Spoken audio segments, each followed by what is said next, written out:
Sarah huddled close to her son, Tommy, as they shuffled down the dimly lit street. The November wind bit through their thin jackets, a cruel reminder of their desperate situation. At 8 years old, Tommy was too young to fully grasp the gravity of their circumstances, but the growl of his empty stomach was impossible to ignore. "Mom, I'm hungry," Tommy whispered, his voice barely audible above the whoosh of passing cars. Sarah's heart clenched. It had been 2 days since their last proper meal, scrounged from a sympathetic food bank volunteer. "I know, sweetie. We'll find something soon," she promised, hoping her voice didn't betray her uncertainty. Their journey had begun 3 months ago when Sarah's husband, Tom Sr., died unexpectedly. The medical bills from his brief but intense battle with cancer had drained their savings. Then came the job loss, the eviction, and the cruel realization that their safety net had more holes than fabric. Now, here they were, 2 more faces in the growing crowd of the city's homeless, invisible to the bustling world around them. As they turned a corner, the aroma of cooking food wafted through the air. Tommy's eyes lit up, and even Sarah couldn't help but feel a glimmer of hope. The smell led them to a modestly sized restaurant, its warm, golden light spilling onto the sidewalk. "Antonio's," Sarah read aloud, her eyes drawn to the menu displayed in the window. The prices made her wince. What was once affordable now seemed as out of reach as the stars. Tommy pressed his face against the glass, his breath fogging up the window. "Mom, look! It's so warm in there, and the food looks yummy." Sarah was about to gently pull him away when she noticed a sign near the entrance. Her heart sank as she read the words, "No loitering, paying customers only." But the warmth, the smell, the prospect of food, it was all too tempting. Making a decision that went against every polite bone in her body, Sarah straightened her shoulders and said, "Come on, Tommy, let's go inside." As they pushed open the door, a little bell chimed, announcing their arrival. The restaurant was cozy, with checkered tablecloths and soft lighting. A few patrons looked up from their meals, their expressions a mix of curiosity and wariness. From behind the counter, a man in his 50s emerged, wiping his hands on a dishcloth. His salt and pepper hair was neatly combed, and his eyes, though tired, were sharp and assessing. "Can I help you?" he asked, his tone neutral but with an undercurrent of suspicion. Sarah swallowed hard, fighting back tears of shame and desperation. "Please, sir," she began, her voice trembling. "I know we don't look like we belong here, but we're so hungry. Is there any way we could have some leftover food? Anything at all? I can wash dishes or clean up in exchange." The man's expression hardened, his eyes flicking to the "No Loitering" sign, visible through the window. For a moment, Sarah was sure they would be turned away, sent back into the cold night with empty stomachs and crushed spirits. But then, Tommy spoke up, his small voice filled with a child's innocent hope. "Please, mister. We haven't eaten in so long. I promise we'll be good." The restaurant owner's gaze softened almost imperceptibly as he looked at Tommy. He seemed to be wrestling with an internal dilemma, years of business sense warring with a flicker of compassion. Finally, he sighed. "Come to the back," he said gruffly. "Let's talk." As Sarah and Tommy followed him to the kitchen, they couldn't help but feel they were stepping into the unknown. Would this be the beginning of something new, or just another disappointment in a long string of hardships? The kitchen door swung shut behind them, leaving the other patrons to their meals, unaware of the potential turning point unfolding just a few feet away. The kitchen was a stark contrast to the cozy dining area. Stainless steel surfaces gleamed under fluorescent lights, and the air was thick with the scent of herbs and simmering sauces. Sarah and Tommy stood awkwardly near the door, feeling out of place in this pristine, bustling environment. The restaurant owner turned to face them, his expression unreadable. "I'm Frank," he said, his voice gruff but not unkind. "Now, tell me your story, and make it quick. I've got a business to run." Sarah took a deep breath, steeling herself. "I'm Sarah, and this is my son, Tommy. We've fallen on hard times.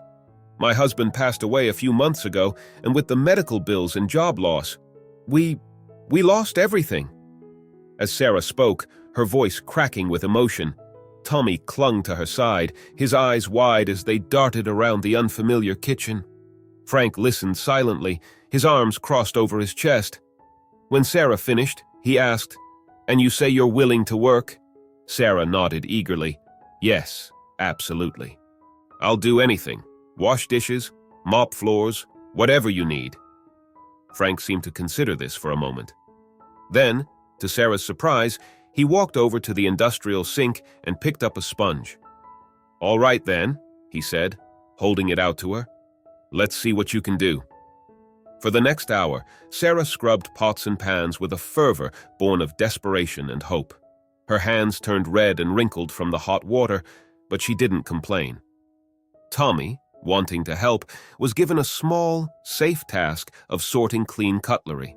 As they worked, Frank observed them quietly, occasionally barking orders at his regular staff who cast curious glances at the newcomers.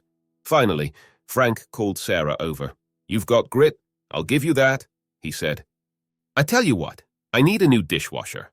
Hours are long, pay's not great, but it's honest work. You interested?" Sarah's heart leaped. "Yes, oh yes, thank you so much." Frank held up a hand. "Don't thank me yet. This is a trial basis.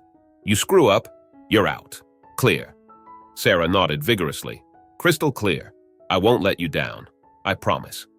Frank's stern expression softened slightly. "All right then, you start tomorrow, 7 a.m. sharp. For now, let's get you and the boy something to eat." He led them to a small table in the corner of the kitchen and brought over 2 steaming plates of pasta. As Sarah and Tommy ate, savoring every bite, Frank watched them with a mixture of sympathy and caution. "Oh, there's a shelter 3 blocks from here," he said gruffly. "Tell them Frank from Antonio's sent you. They should have space for you tonight." Tears of gratitude welled up in Sarah's eyes. "Thank you," she whispered. "You have no idea what this means to us." Frank just nodded, a bit uncomfortable with the display of emotion. "Yeah, well, just be here on time tomorrow."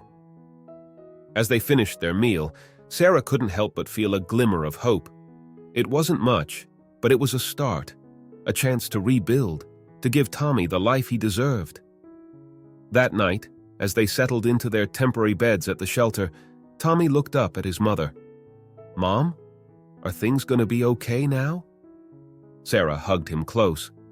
"We're going to be just fine, sweetie. Things are looking up." As she drifted off to sleep, Sarah's mind was already racing with plans and possibilities. Tomorrow would bring new challenges, but for the first time in months, she felt ready to face them. Frank's gruff kindness had given them more than just a job. He had given them hope. The next morning, Sarah woke before dawn, determined to make the most of this opportunity. As she and Tommy walked to Antonio's in the crisp morning air, she silently vowed to prove to Frank and to herself that she was worthy of this second chance. Little did she know that this was just the beginning of a journey that would change not only their lives but the lives of many others in ways she couldn't yet imagine. Sarah arrived at Antonio's at 6:45 a.m., Tommy in tow, her heart pounding with a mixture of excitement and anxiety. The morning air was crisp, and the streets were just beginning to stir with early commuters. Frank was already there, unlocking the door. He raised an eyebrow at their early arrival, but nodded approvingly. Good. Punctuality matters here. As they entered, Sarah was struck by how different the restaurant looked in the pale morning light. Less intimidating, but full of potential. Frank showed her to a small locker room where she could store her things and pointed out a corner where Tommy could sit with his books and toys. "First things first," Frank said, handing Sarah an apron. "Let's get you started on the morning prep." The next few hours were a whirlwind of activity. Sarah's hands moved frantically, washing endless stacks of dishes, pots, and pans. The hot water turned her skin red, and the industrial-strength soap left her hands raw, but she didn't complain. Every clean dish felt like a small victory. As the morning progressed, other staff members began to arrive. There was Mike, the sous chef, who eyed Sarah suspiciously, Lisa, a waitress with a kind smile, and Carlos, the line cook, who barely glanced her way. "Who's the new girl?" Mike asked Frank, not bothering to lower his voice. "New dishwasher," Frank replied curtly. "Focus on your prep, Mike." Sarah could feel their eyes on her as she worked, a mix of curiosity and skepticism. She kept her head down, determined to prove herself. By lunchtime, Sarah's back ached and her feet throbbed, but the rhythm of the kitchen was beginning to make sense to her. She watched in awe as Frank orchestrated the busy lunch service, calling out orders and expertly managing the flow of dishes. During a brief lull, Lisa approached Sarah with a gentle smile. "First day's always the toughest," she said, handing Sarah a glass of water. "You're doing great." Sarah smiled back gratefully, realizing how parched she was. "Thanks. I'm Sarah, by the way." "Nice to meet you, Sarah." "And who's this little guy?" Lisa asked, nodding towards Tommy, who was quietly coloring in his corner. "That's my son, Tommy," Sarah replied, a hint of worry in her voice. "I hope it's okay that he's here. I didn't have anywhere else for him to go." Lisa's eyes softened with understanding. "Don't worry about it.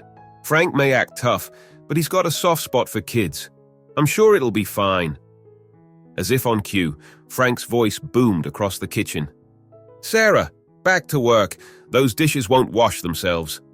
Sarah jumped back to her station, but not before catching a wink from Lisa. Maybe, just maybe, she thought, she could find her place here. The rest of the day passed in a blur of suds, steam, and the clatter of dishes. By closing time, Sarah was exhausted but exhilarated. She had made it through her first day. As she was hanging up her apron, Frank approached her. "Not bad for a first day," he said gruffly. "Be here same time tomorrow." Sarah nodded, a smile spreading across her face. "Thank you, Frank. We'll be here." As Sarah and Tommy walked to the shelter that night, Tommy looked up at his mom. "You smell like soap," he giggled. Sarah laughed, ruffling his hair. "That I do, kiddo, that I do." As days turned into weeks, Sarah settled into a routine at Antonio's. The work was hard, but she attacked each task with determination, slowly earning the respect of her co-workers. Tommy became a familiar sight in the kitchen, his cheerful presence brightening even the most stressful shifts. However, life outside the restaurant remained a constant struggle. Every night, Sarah and Tommy would make the walk to the shelter, their temporary home. The shelter was clean and the staff kind, but the lack of privacy and the nightly reminder of their circumstances weighed heavily on Sarah. One morning, as Sarah was elbow-deep in soapy water, Frank approached her. "Sarah, got a minute?" She wiped her hands on her apron, nervous. "Of course, Frank." "I've been thinking," he said, his usual gruffness tinged with awkwardness. "There's a small room upstairs. Used to be storage, but... well, it's not much, but it's got a bed and a bathroom. If you want it, it's yours. Rent will come out of your paycheck." Sarah's eyes widened in disbelief. "Frank, thank you. That would be amazing." He waved off her thanks. "Yeah, well, can't have my dishwasher sleeping in a shelter. Bad for business." That night, as Sarah tucked Tommy into their new bed, she felt a glimmer of hope. It wasn't much, but it was theirs. The next challenge came in the form of Tommy's education. Sarah knew he needed to be in school, but the process of enrollment seemed daunting. One afternoon, during her break, she confided in Lisa about her struggles. "I don't have a permanent address, no recent school records." "I'm worried they won't let him in," Sarah admitted, her voice laced with concern. Lisa thought for a moment. "You know, my sister works at Oakwood Elementary. Let me talk to her, see if she can help." True to her word, Lisa came through. A week later, Sarah found herself sitting in the principal's office at Oakwood Elementary, Tommy fidgeting nervously beside her.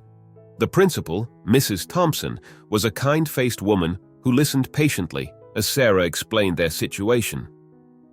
"We've dealt with similar cases before," Mrs. Thompson assured her. "We'll need to do some placement tests, but I'm sure we can get Tommy settled in a class soon." As they left the school, Tommy tugged on Sarah's hand. "Nee, Mom, do you think the other kids will like me?" Sarah knelt down, looking into her son's eyes. "Of course they will, sweetheart.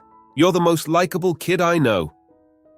But despite these small victories, Sarah's internal struggles persisted.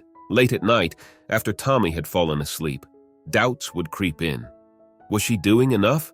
Would they ever truly get back on their feet? The weight of single parenthood and financial instability pressed down on her, threatening to crush her spirit.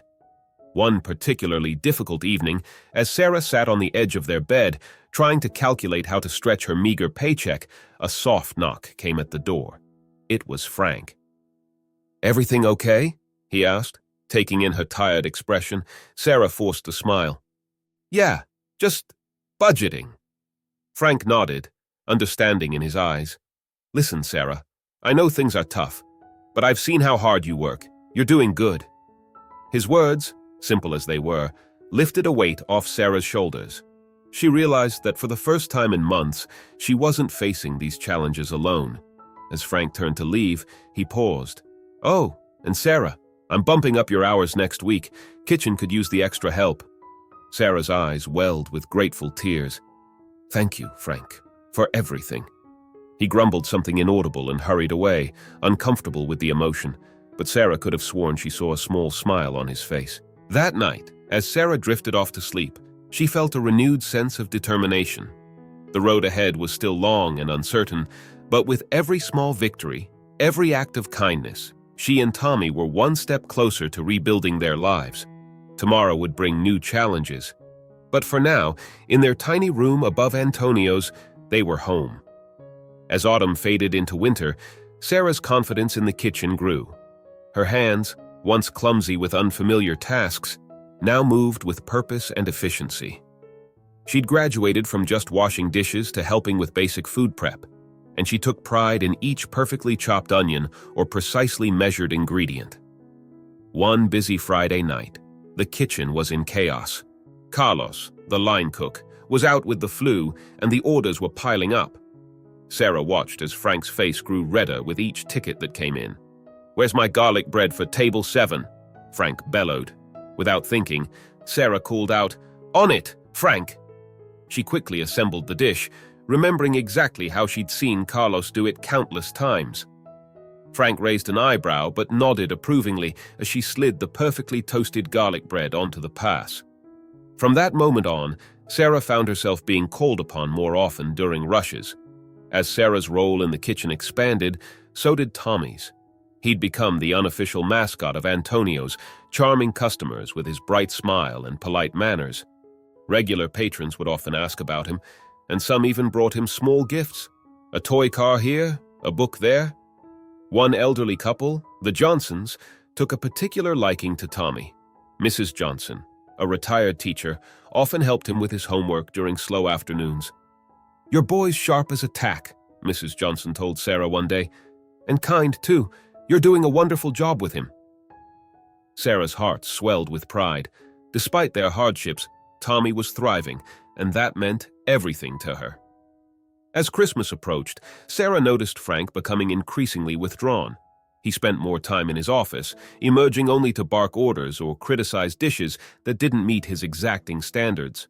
One evening, as Sarah was closing up, she heard a crash from Frank's office, followed by a string of curses. Concerned, she knocked on the door. "What?" Frank snapped. Sarah stepped in, finding Frank amidst a scatter of papers, an overturned chair at his feet. "Is everything okay, Frank?" he sighed, the anger deflating out of him. "It's fine. Just bills. The restaurant's not doing as well as it should be this season." Sarah hesitated, then said, "You know, I used to be an accountant. If you'd like, I could take a look at the books. Maybe help find some areas where we could cut costs." Frank looked at her skeptically, but desperation won out. "All right," he said, handing her a stack of papers. "Show me what you've got." Over the next few weeks, Sarah spent her evenings poring over Antonio's finances. She identified several areas where they could save money and suggested a few tweaks to the menu to boost profitability. Frank was impressed. "I'll be damned," he muttered as he reviewed her proposals. This could actually work. As they worked side by side to implement the changes, Sarah saw a different side of Frank. Behind his gruff exterior was a man who genuinely cared about his restaurant, his staff, and the community he served. By Christmas Eve, The atmosphere in Antonio's had transformed. The restaurant was bustling, filled with the warm glow of twinkling lights and the sound of cheerful conversation. Sarah looked around, a sense of belonging washing over her. For the first time in a long time, she and Tommy had somewhere to call home. The new year brought with it a sense of renewal. Antonio's was doing better than ever, thanks in part to Sarah's financial acumen and Frank's willingness to adapt. The staff had fully embraced Sarah and Tommy as part of their quirky restaurant family. One quiet afternoon, as Sarah and Frank were going over the books, Frank cleared his throat awkwardly. "Sarah, there's something I need to tell you." Sarah looked up, concern etched on her face. "Is everything okay?" Frank nodded, then hesitated. "You remember the night you first came here? With Tommy?" "Of course," Sarah replied. "How could I forget?" Frank's eyes took on a faraway look. "I almost turned you away that night. But then I saw Tommy, and, well, it reminded me of someone." He reached into his wallet and pulled out a worn photograph. It showed a much younger Frank, smiling broadly, his arm around a woman who was holding a small boy. "That's my wife, Helen, and our son, Michael," Frank said softly. "This was taken about 30 years ago." Sarah studied the photo, noting the happiness in their faces. "They look lovely. Frank, are they?" Frank shook his head. "Helen passed away a few years after this was taken, cancer. And Michael, well, we lost touch. He struggled after his mom died, fell in with a bad crowd. Last I heard, he was living on the streets in Chicago." Sarah's heart ached for Frank. "I'm so sorry, Frank. I had no idea." Frank continued, his voice thick with emotion. "After Helen died, I threw myself into the restaurant. It was all I had left.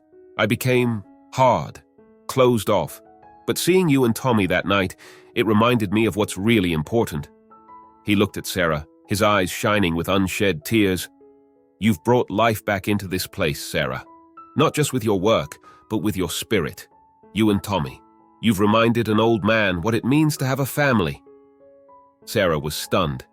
She reached out and squeezed Frank's hand. "Frank, you've given us so much. A job, a home, a chance at a new life. We're the ones who are grateful." Frank cleared his throat, clearly uncomfortable with the emotional turn of the conversation. "Yes, well, I just wanted you to know, and Sarah, thank you." As Sarah left Frank's office that day, she felt as though she understood him in a way she never had before. His gruffness, his initial reluctance to help, his eventual softening, it all made sense now. That evening, as she tucked Tommy into bed, Sarah found herself appreciating their little room above the restaurant even more. They had found more than just a job and a place to stay at Antonio's. They had found a home and a family. As she kissed Tommy goodnight, she whispered, "We're going to be okay, sweetie. We're right where we're supposed to be." Spring brought new life to the city, and with it, a surge of business to Antonio's. The restaurant was thriving, thanks to the combined efforts of Frank, Sarah, and the rest of the staff. However, not everyone was pleased with the positive changes. Mike, the sous chef who had initially eyed Sarah with suspicion, had grown increasingly resentful of her growing role in the restaurant. He'd been at Antonio's for years, viewing himself as Frank's right-hand man, and Sarah's rise threatened his position. One busy Saturday night, Sarah was helping in the kitchen when she noticed something off about the soup Mike was preparing. The color was slightly wrong, and the aroma wasn't quite right. She hesitated, not wanting to overstep, but her concern for the customers won out. "Mike," she said cautiously, "I think there might be something wrong with the soup. It doesn't seem quite right." Mike's face flushed with anger. "Are you telling me how to do my job? I've been cooking here since before you were washing dishes in a soup kitchen." The kitchen fell silent, all eyes on Sarah and Mike. Frank emerged from his office, drawn by the commotion. "What's going on here?" he demanded. Sarah explained her concerns, and Frank tasted the soup himself. His face darkened. "This soup is off. Mike, what happened?" Mike sputtered excuses, but Frank was having none of it. He ordered Mike to remake the soup and pulled Sarah aside. "Good catch," he said quietly. "Keep an eye out. I've got a feeling this wasn't just a mistake. Over the next few weeks, Sarah noticed a series of small incidents. A batch of rolls mysteriously oversalted, a delivery order mixed up, a negative review posted online that sounded suspiciously like Mike's writing style. Each time, she reported her suspicions to Frank, who grew increasingly concerned. The tension in the kitchen was palpable. Other staff members began to take sides, some supporting Mike out of loyalty to his years of service, others backing Sarah and the positive changes she'd brought to Antonio's. One evening, as Sarah was closing up, she overheard Mike on the phone in the alley behind the restaurant. "Yeah, I'm telling you, this place is going downhill fast," Mike was saying. "Health violations left and right. You should do a surprise inspection. Catch them off guard." Sarah's blood ran cold. Mike was trying to sabotage Antonio's by calling in a false health inspection. She rushed to find Frank, relaying what she'd heard. Frank's face turned grim. "I've seen this before," he said. "Disgruntled employees trying to take down the whole operation, but I never thought Mike would stoop so low." Together, they formulated a plan. They would let the health inspection happen, but be fully prepared. Sarah spent the next day going over every inch of the kitchen, ensuring everything was spotless and up to code. Frank gathered documentation of their health and safety practices. When the health inspector arrived 2 days later, Mike looked smugly confident. But as the inspection progressed, his expression changed to one of disbelief. Antonio's passed with flying colors, even earning praise from the inspector for their meticulous standards. That evening, Frank called Mike into his office. Sarah waited outside, her heart pounding. After what seemed like hours, Mike emerged, his face ashen. He walked out of Antonio's without a word, not even stopping to collect his things. Frank appeared in the doorway, looking tired but relieved. "It's done," he said simply. Mike's gone." As word spread of Mike's departure and the reasons behind it, the staff rallied around Sarah and Frank. The kitchen, free from the shadow of sabotage, found a new rhythm, more harmonious than ever before. Just as Antonio's was finding its new balance, news came that sent a ripple of excitement and anxiety through the restaurant. Amelia Clark, one of the city's most renowned food critics, was coming to review Antonio's. Frank called a staff meeting to announce the news. "This is our chance," he said, his usual gruffness tinged with excitement. "A good review from Amelia Clark could put us on the map. I need everyone at their best." The next 2 weeks were a whirlwind of preparation. Frank revised the menu, focusing on their strongest dishes. Sarah worked with the staff to ensure every aspect of service was perfect, from the cleanliness of the restaurant to the timing of each course.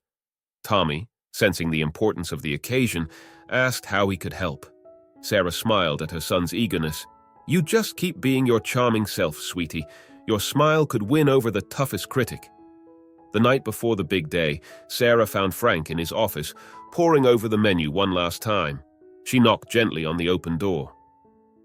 "Frank, everything okay?" He looked up, and Sarah was struck by the vulnerability in his eyes. "Sarah, what if we're not ready? This restaurant, it's all I have. If we fail..." Sarah sat down across from him. "Frank, look how far we've come. This place isn't just a restaurant anymore. It's a family. And families stick together, no matter what." Frank nodded, a small smile breaking through his worry. "When did you get so wise?" Sarah laughed. "I learned from the best." The next evening, the staff was on high alert. Amelia Clark was known for her disguises, so every customer was a potential critic. The kitchen hummed with nervous energy, each dish prepared with extra care. Midway through the dinner service, Sarah noticed a woman dining alone, taking small bites of each dish and making notes on her phone. She caught Frank's eye and nodded subtly towards the table. Frank took a deep breath and approached the woman. "Good evening, madam. I hope you're enjoying your meal. I'm Frank, the owner." The woman looked up, a twinkle in her eye. "Amelia Clark," she said, extending her hand. "But I suppose you've already guessed that." As Frank chatted with Amelia, Sarah watched from afar, her heart swelling with pride. This was their moment, the culmination of months of hard work and perseverance. Suddenly, there was a commotion in the kitchen. The dessert for Amelia's table, a delicate soufflé, had fallen. The chef looked panic-stricken. Without missing a beat, Sarah stepped in. "I've got this," she said, her voice calm despite the adrenaline coursing through her veins. She'd watched this dessert being made dozens of times, had even practiced it herself late at night when the kitchen was quiet. As she worked, she felt a presence beside her. It was Tommy, his eyes wide with concern. "You can do it, Mom," he whispered encouragingly. With steady hands, Sarah prepared the soufflé. As she slid it into the oven, she said a silent prayer. The next few minutes were tense, the entire kitchen holding its breath. When Sarah finally pulled the soufflé from the oven, it was perfect, golden, risen, and aromatic. A collective sigh of relief swept through the kitchen. As the dessert was served to Amelia, Sarah watched anxiously. The critic took a bite, closed her eyes for a moment, then smiled. It was the first genuine emotion she'd shown all evening. After Amelia left, the staff gathered in the kitchen, exhausted but exhilarated. Frank cleared his throat. "Whatever the review says," he began, his voice gruff with emotion, "I couldn't be prouder of this team, of this family." As Sarah hugged Tommy close, she felt a sense of belonging she hadn't experienced in years. Whatever challenges lay ahead, she knew they would face them together, as a family. The anticipation following Amelia Clark's visit was palpable.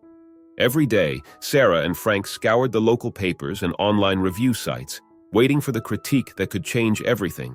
The staff's nerves were on edge, each person replaying the night in their mind, wondering if they had done enough. It was a quiet Tuesday evening when everything changed. Sarah was wiping down tables after the dinner rush when she heard a crash from the kitchen, followed by a pained cry. She rushed in to find Frank on the floor, clutching his chest. "Frank!" she cried, kneeling beside him. "What's wrong?" "Just a little chest pain," Frank gasped, trying to downplay the situation. "I'm fine." But Sarah could see the fear in his eyes. She yelled for Lisa to call an ambulance, then turned back to Frank.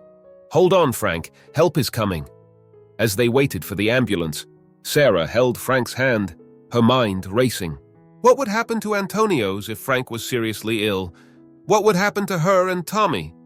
The paramedics arrived quickly, whisking Frank away to the hospital. As the ambulance sped off, Sarah found herself standing in the middle of the restaurant, surrounded by worried staff and confused customers. Taking a deep breath, she straightened her shoulders. "All right, everyone," she said, her voice stronger than she felt. "Frank would want us to keep going. Let's get back to work." The next few hours were a blur. Sarah moved between the kitchen and the dining room, expediting orders, reassuring customers, and trying to keep the staff calm. She was running purely on adrenaline, pushing aside her own fears to keep Antonio's running smoothly. It was nearing closing time when Sarah's phone rang. It was Frank, calling from the hospital. "Sarah," he said, his voice weak but urgent, "the doctor says it was just a panic attack, but they want to keep me overnight for observation." Sarah felt a wave of relief wash over her. "That's good news, Frank. Don't worry about anything here. We've got it under control." There was a pause on the other end of the line. "Sarah, there's something else. Amelia Clark's review. It's being published tomorrow morning. I need you to handle it." Sarah's heart skipped a beat. "Me? But Frank—" "You can do this, Sarah," Frank said firmly. I trust you." As she hung up the phone, Sarah felt the weight of responsibility settle on her shoulders. Tomorrow could make or break Antonio's, and it was all in her hands. That night, after tucking Tommy into bed, Sarah sat at their small table, making plans for every possible scenario. If the review was good, they'd need to be prepared for an influx of customers. If it was bad, well, she'd cross that bridge if she came to it. Sarah barely slept that night, her mind swirling with possibilities. As the first light of dawn crept through the window, she rose, determined to face whatever the day might bring. She arrived at Antonio's earlier than usual, wanting to make sure everything was perfect. As she unlocked the door, she saw a familiar figure waiting outside. "Lisa?" Sarah said, surprised. "What are you doing here so early?" Lisa smiled. You didn't think we'd let you face this alone, did you? One by one, the rest of the staff arrived, each ready to stand by Sarah and Antonio's, no matter what the review might say. As the clock struck 8 a.m., Sarah's phone buzzed with a news alert. With trembling hands, she opened the article. The staff gathered around her. Sarah's eyes scanned the screen, her heart pounding. The first few paragraphs were a blur of words, but then a sentence jumped out at her. Antonio's, long a fixture in the neighborhood, has undergone a remarkable transformation. She read on, her excitement growing with each word. Amelia Clark praised the restaurant's atmosphere, the attentive service, and the clear passion behind every dish. But it was the final paragraph that brought tears to Sarah's eyes. The highlight of the evening was an unexpected dessert, a perfectly executed soufflé that spoke volumes about the skill and heart of this kitchen. Antonio's is more than just a restaurant. It's a testament to the power of second chances and the strength of community. It has earned its place as one of the city's hidden gems. The kitchen erupted in cheers. Sarah found herself enveloped in a group hug, the stress of the past 24 hours melting away in the warmth of their shared joy. As the excitement died down, Sarah's phone rang. It was Frank. "Did you see it?" he asked, his voice stronger than it had been the night before. "We did," Sarah replied, unable to keep the smile out of her voice. "Frank, it's amazing." "No, Sarah," Frank said softly. "You're amazing. This is your victory." The rest of the day was a whirlwind. News of the glowing review spread quickly, and by lunchtime, there was a line out the door. Sarah moved between the kitchen and the dining room, her confidence growing with each satisfied customer. As the dinner rush approached, Sarah gathered the staff for a quick meeting. "I know we're all excited," she said, "but remember why we're here. It's not just about the food.